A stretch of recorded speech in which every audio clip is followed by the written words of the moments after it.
This is my most complicated drawing so far. It's a handle for the coop. It's a print in place, prints all in one piece. This is what it looks like on the inside. It rotates around this. It's got a compliant detent right here. It locks it into 90-degree position. Print it out, see how it works.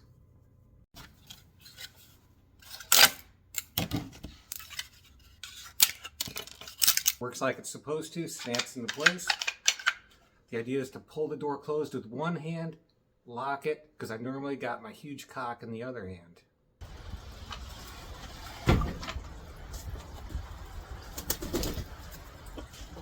Alright, hang on, come on, babe. Come back inside.